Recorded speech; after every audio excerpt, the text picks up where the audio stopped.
First things first, FS1 NBA analyst Ric Bucher joining us this morning. Morning, Rick. We're talking Western Conference semis. Mavs Suns game one. One word, Luka. Rick.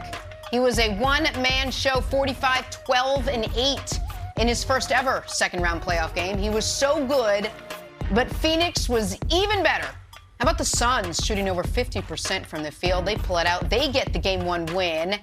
But afterwards, a very locked-in Chris Paul, not handing out flowers. He was just thankful for the win, period. Luka Doncic, what type of challenge did he provide out there? 45 points in game one. I don't know if we won.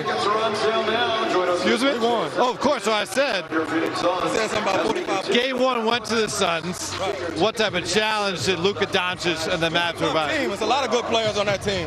You know what I mean? Jalen Brunson, Reggie Bullock, Theo Pinson. So Theo wasn't in the court, but yes, I got you. he's still a good player. Absolutely. Yeah. All right, well, that's a nice CP3 doing some dancing around Dave's question. Nick, what do you make of what Chris Paul had to say and how he said it? Yeah, the Theo Pinson inclusion is a tell. And it's a tell that Chris Paul, knows for the first time, in my opinion, since he went up against Steph Curry in the postseason years ago. Thank you. He's not the best point guard in a playoff series.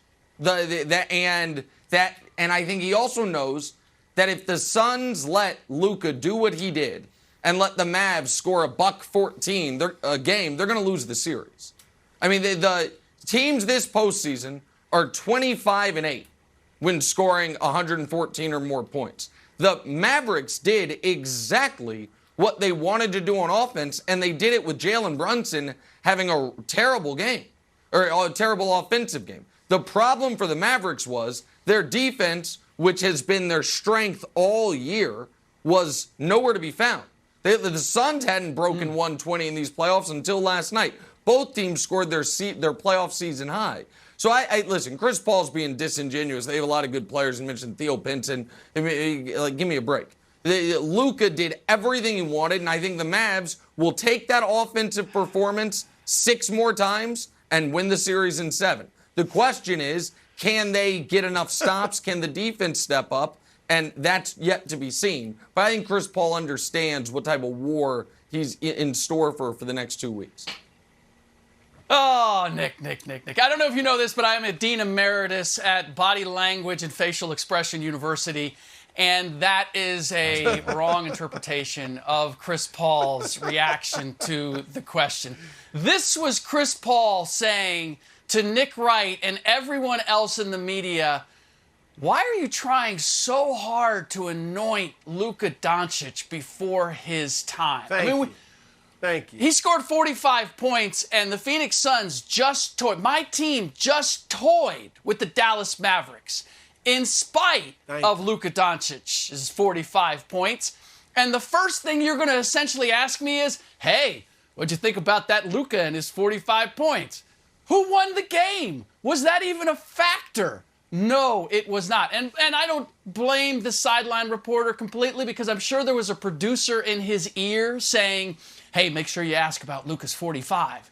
And sometimes you just have to ignore the producer in those situations, because if there's anybody that is not going to give kudos to the other team in game one of a playoff series, it is Chris Paul. He's not ready to give any flowers to Luka Doncic or anybody with the Dallas Mavericks, no matter what they did. So that was a very easily anticipated reaction by Chris Paul, but I'm actually with him.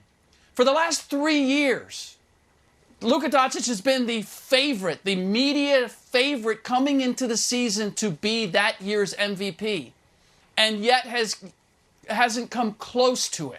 I'm all for, look, I love watching him play, but Nick, you mentioned the defense, and Nick mentioned the defense. Well, who was at the heart of the defensive problems? Who was licking his chops when he was guarded by Luka Doncic? I think that would have been Devin Booker. So let's take the complete picture. Yes, he scored 45. Yes, he was a detriment on defense. And yes, he had 5 turnovers to 8 assists. So let's just give the complete picture of what Luka Doncic said and not look at it as, gee, Chris Paul, what do you think? You might be in trouble because Luka Doncic just got 45. What do you think? Your thoughts? Not where I would have gone after that performance. Yeah, I agree with you, Rick. And look, Nick, he's your large adult Slovenian son. So I know you wanted Chris Paul to channel Larry Bird and say, I think that was God disguised as Luka Doncic. No, he's not going there, all right? Because it didn't look like God. That's for darn sure. Luka's great. I love him. You're just way, way, way ahead of where you need to be on Luka right now, Nick. And the Suns, they didn't want to give up 45 points, of course. He played great. Luka was fine. But their strategy clearly, if you look at all the highlights we showed, single coverage, no matter who it was, whether it was Chris Paul, whether it was Mikal Bridges, whether it was Devin Booker, whoever found themselves, even DeAndre Ayton, they're not helping.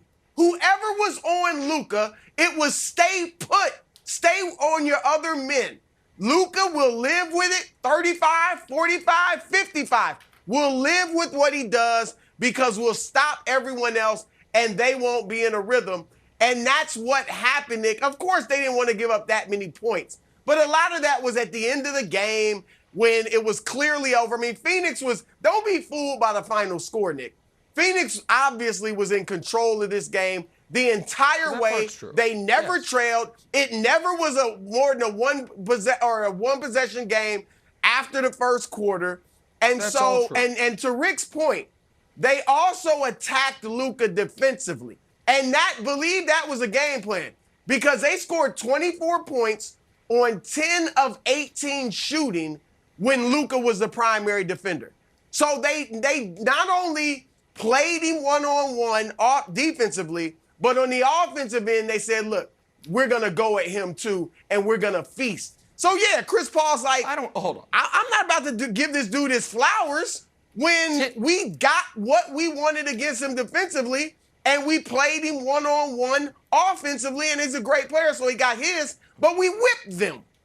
Okay, I don't know if it's fair to say 10 of 18 and 24 points is feasting. Just like I don't know if it's fair for Rick to say Devin Booker did whatever he wanted against Luka when Devin Booker finished the game 7 of 20 from the field.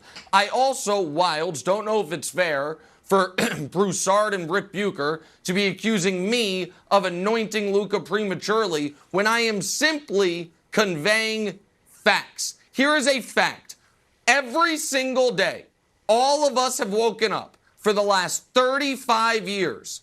There was one name on the top of all-time playoff points per game list. It was Michael Jordan until this morning, where there's two names, Michael Jordan and Luka Doncic tied. That's not narrative. That's not me. That is simply a fact. Here's another fact. Every single day, not just all of us, every human being has woken up for the last 55 years. There has been one of two names on the top of this list. Most combined points per game, assists per game, rebounds per game in playoff history. Those names have been either Michael Jordan or Wilt Chamberlain. This morning, there is a new name on top of that list. Seems like good company, but what do I know? Maybe I'm getting ahead of myself. So, listen, those are just, Can I comment on that? Sure, Brew. Go ahead. First of all, Luka's played 17 playoff games. Can we slow down? Secondly, when Wilt was putting up those numbers, they weren't winning championships. Luka's won one playoff series and is about to go home in 5 games max. All right. And Michael Jordan and LeBron, I mean, how many playoff games have they played? Nick, slow down. If you had that after Michael Jordan's first 15 games, it might have been at 40 points a game for all we know. It was Can I jump in on this actually. Nick, it was Michael. Hold on. It was Michael was at 36 points per game after his first 15 career playoff games, and people were calling him God dressed up as Michael Jordan or Jesus dressed up as Michael Jordan. And I guess if you guys were on TV back then, you would have said pump the brakes. You would have said, Michael Jordan, actually, they're attacking you defensively. You would have said, Michael, I need to see you get out of round 2. No, because they didn't. That's fine. You guys can. No. That's fine. because Jordan could defend. Yeah, nobody was attacking Michael Jordan defensively. And I don't wake up. I don't know, Nick. I'm starting to wonder about your habits. The first thing I do in the morning is not wake up every time for the last 35 years and think, who's the playoff points per game leader? Like, that has to have some sort of context. Like, you can score big if you're not winning series. And Luka Doncic just won his first playoff series Can I ask a question? against a flawed Utah Jazz team. Like, I don't care about the individual numbers, particularly when your usage rate is sky high. It is the highest of anybody in the league. You're going to have big numbers as a result of that. There's other guys throughout the history of the league who've had usage rates similar to Luka's, and they didn't do this in the postseason. They didn't do this. You guys, no, it's just flatly true. You can wince all you want, but this is one of those things people can look up. You can check it out. Check Luka's usage rate. Check Harden's in the playoffs. Check Russ's in the playoffs. You can check all that, and then you can see if they did what Luka's doing. The you just named a bunch of winners there. No, again, guys, I am not arguing they're going to win the title. I'm gonna get super frustrated. You are saying they're gonna win the West. You guys keep saying, win a series. Brew, 2 years ago, they lost to the team that you said was the best team in basketball, hands down. I don't remember what Rick thought of those Clippers. Last